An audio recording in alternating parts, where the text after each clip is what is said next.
kind of lesson number 2 on this. You can think of this sight level as kind of a level with a scope on it. Boom. Okay. So that's basically what this is doing. It's just giving you a scope feature. You can turn this around. You can tune it in for different measurements, however far you get out. This sight level is accurate to 1/4 inch and 100 foot.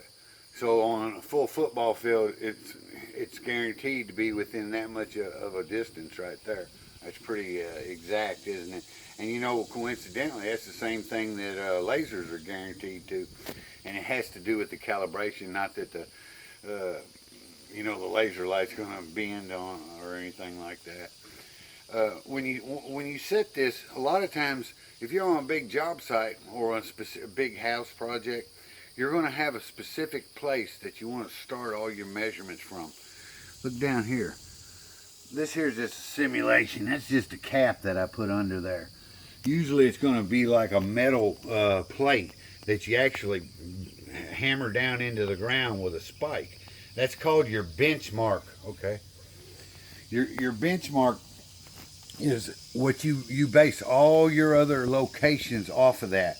Your elevations and how your positions in that complex is going to be,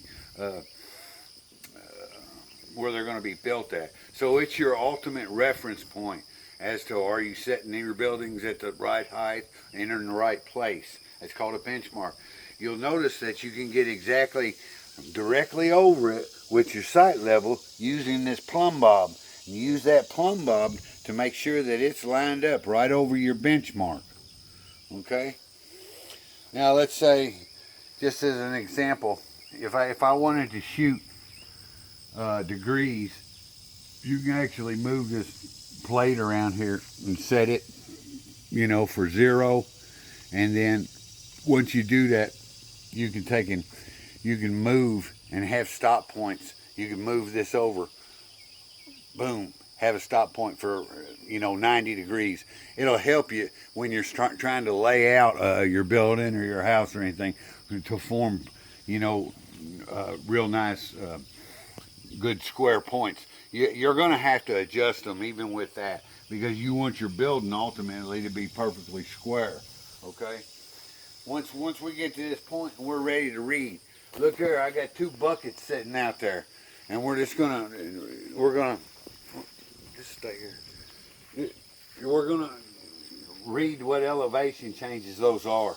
What do you think? Looking at them, they look like they're pretty similar, don't they? But you'll probably be surprised at what elevation height there really are. My camera girl is gonna look through the transit and the sight level and read the story pole and tell me what height we're at.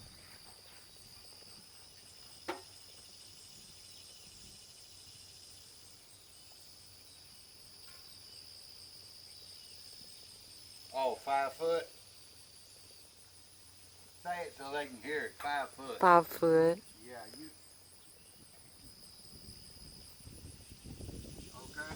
What's this one read? It's reading 6'4". 6'4".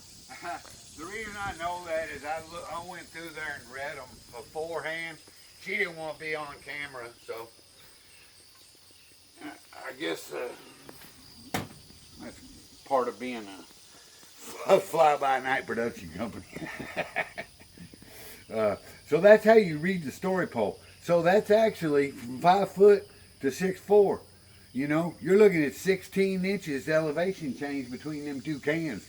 And that's really hard to gauge. When you're trying to get something perfectly on, you get back and look at it and say, oh yeah, that's pretty close. Well, you might be 3 or 4 inches off, and I can look at something and gauge it pretty good doing this as long as I have. And you'd be surprised at how far off you get.